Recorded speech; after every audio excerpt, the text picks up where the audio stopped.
تو اللہ تبارک و تعالیٰ ان کے اعتراضات کو بیان فرماتے ہوئے ارشاد فرماتا ہے وقال الذین لا یرجون لقاءنا،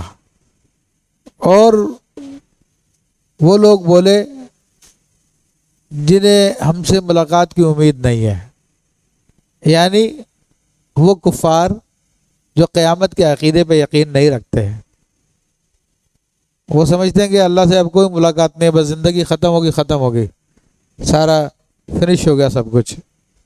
تو اللہ تعالیٰ ان کے بارے میں فرماتا ہے کہ وہ لوگ جو کہ آخرت پہ یقین نہیں رکھتے، اللہ تعالیٰ سے ملاقات پہ یقین نہیں رکھتے، تو انہوں نے کہا لولا انزل علینا الملائکۃ، کہ ہم پہ فرشتے کیوں نہیں اتارے؟ یعنی اللہ نے رسول کو بھیجا ہمیں میں سے جو ظاہری طور پہ ہمارے جیسے انسان ہے، تو اللہ نے فرشتہ کیوں نہیں اتار دیا؟ پہلے بھی انہوں نے اعتراض کیا تھا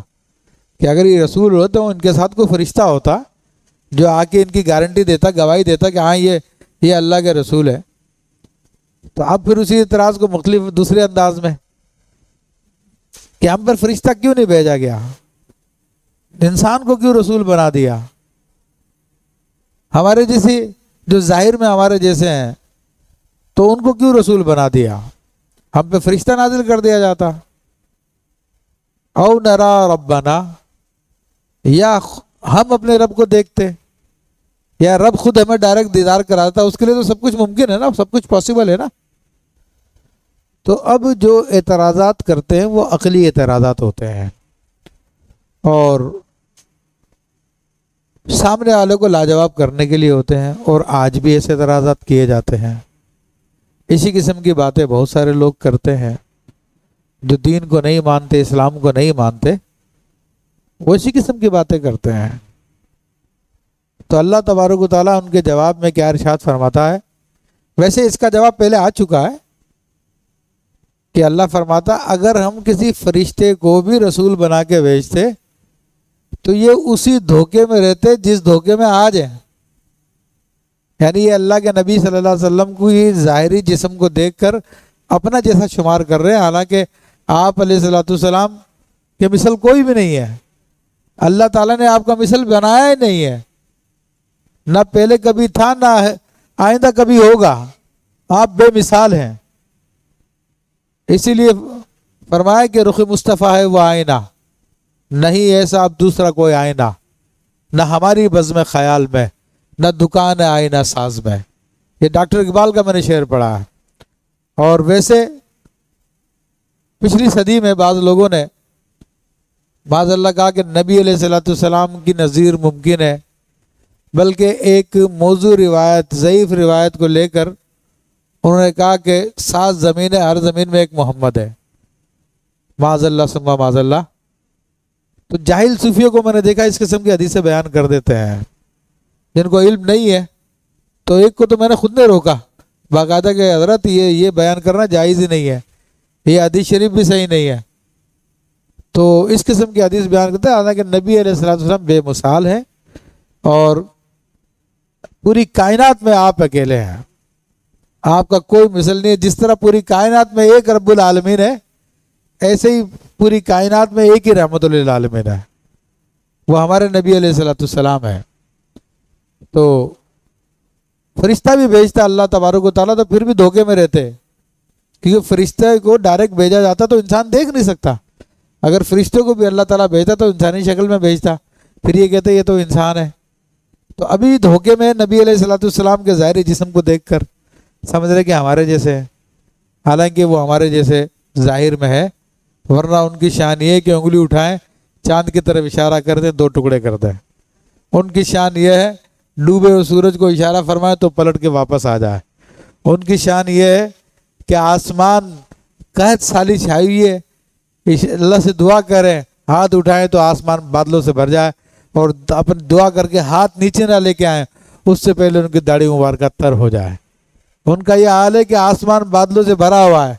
پورے 2 ہفتے سے مسلسل بارشیں ہو رہی ہے، لوگ پریشان ہو گئے، آپ انگلی اٹھا کے اشارہ کرتے ہیں،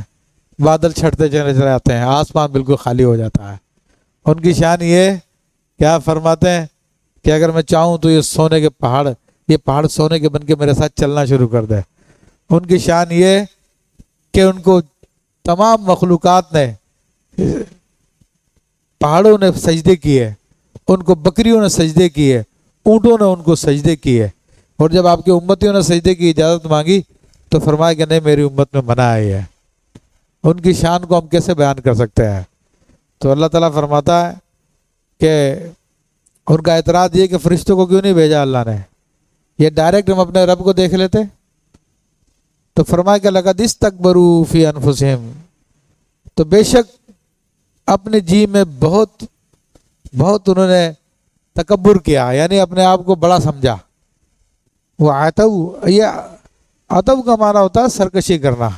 پھر آگے اس کا مصدر ہے عتوان، تو کبیرن یعنی بہت زیادہ سرکشی کی ان لوگوں نے۔ تو اپنی سرکشی کا اظہار انہوں نے ان جملے کے ذریعے کیا کہ اللہ کے بھیجے ہوئے رسول جو معجزات دکھا رہے ہیں، جو ایسا کلام لے کر آئے ہیں کہ جس کے بارے میں ان کفار کو چیلنج کر دیا گیا تھا کہ اس جیسی ایک صورت تو کیا ایک آیت ہی بنا کے لے آؤ، تو وہ اس کا جواب نہیں لا سکے۔ اتنے معجزے ان لوگوں نے دیکھ لیے تھے،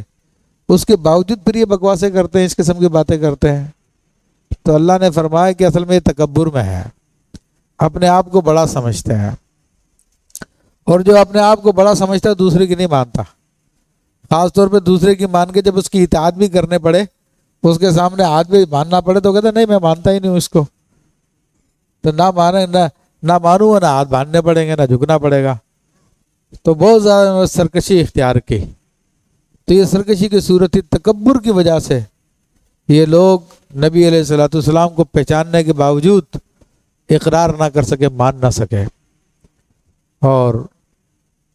فرمایا کہ یوم یرون الملائکۃ لا بشری یومئذ للمجرمین، پھر اللہ تعالیٰ ان کی حالت کو بتاتا ہے، اور جس دن وہ لوگ فرشتوں کو دیکھیں گے، یعنی اب اس سے دو باتیں مراد ہو سکتی ہے، یا تو قیامت کا دن ہے، قیامت کے دن سارے فرشتے سب کو نظر آ رہے ہوں گے، مگر اس سے پہلے بھی موت کے وقت بھی سب نظر آنا شروع ہو جاتا ہے، موت کے وقت بھی فرشتے نظر آ جاتے ہیں۔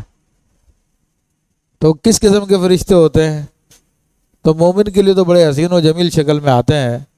بڑے خوشبودار ہوتے ہیں، جن کو دیکھ کر مومن خوش ہو جاتا ہے۔ اور حضرت ابراہیم علیہ السلام فرماتے ہیں کہ مرنے والے کے لیے اگر کوئی اور انعام بھی نہ ہو، صرف ملک الموت جس خوبصورت شکل میں آتے ہیں، اگر یہ بھی ہو جائے تو بہت بڑا انعام ہے۔ تو وہ ایسی خوبصورت صورت میں آتے ہیں، اور جب کافر کی روح قبض کرتے تو نہایت ہی خوفناک، بہت ہی دہشت ناک شکل میں آتے ہیں، نہایت ہی کرخت قسم کے ہوتے ہیں، اور جھٹکا مار کے اس کی روح کو اس کے جسم سے باہر نکالتے ہیں، اور وہ کوشش کرتی ہے کہ روح باہر نہ نکلے۔ تو اللہ فرماتا ہے کہ جس دن یہ فرشتوں کو دیکھیں گے لا بشرا، تو ان کے لیے کوئی خوشخبری نہیں ہے اس دن، للمجرمین، مجرموں کے لیے۔ تو اب یہ کیفیت ہوگی ان کی، وَيَقُولُونَ حِجْرًا مَحْجُورًا، اور کہیں گے ایک کاش کوئی پردہ ہو جائے ہمارے بیچ میں، ان کے بیچ میں، کاش کوئی پردہ ہو جائے میرے بیچ میں اور ان خوفناک فرشتوں کے بیچ میں، کوئی آڑ آ جائے، کوئی دیوار آ جائے، تاکہ میں ان کو نہ دیکھ سکوں، ان سے میں بچ جاؤں۔ تو یہ ان کی کیفیت ہوگی، لیکن اس سے چھٹکارا نہیں ہے۔ ہر انسان کو کل نفس ذائقۃ الموت، ہر انسان کو موت کا ذائقہ چکھنا ہے، اور اس منظر سے اس کو گزرنا ہے، اس منظر کی تیاری کرنی چاہیے، مومنوں والے اعمال اپنانے چاہیے، ایمان کو اپنانا چاہیے، تاکہ یہ مرحلہ آسانی سے گزر جائے۔ تو اس وقت کہیں گے کہ کاش، ابھی تو کہہ رہے تھے نا کہ فرشتہ کیوں نہیں بھیج دیا ہمارے پاس، اور جب فرشتے آئیں گے تو پھر کس شکل میں آئیں گے؟ تو اس وقت کہیں گے کاش ہمارے بیچ میں پردہ کر دیا جاتا۔ کل کو جو دعوے کر رہا تھا فرشتے بلانے کے، آج فرشتے سے منہ چھپانے کی باتیں کر رہا ہے۔ جب موت کا وقت آئے گا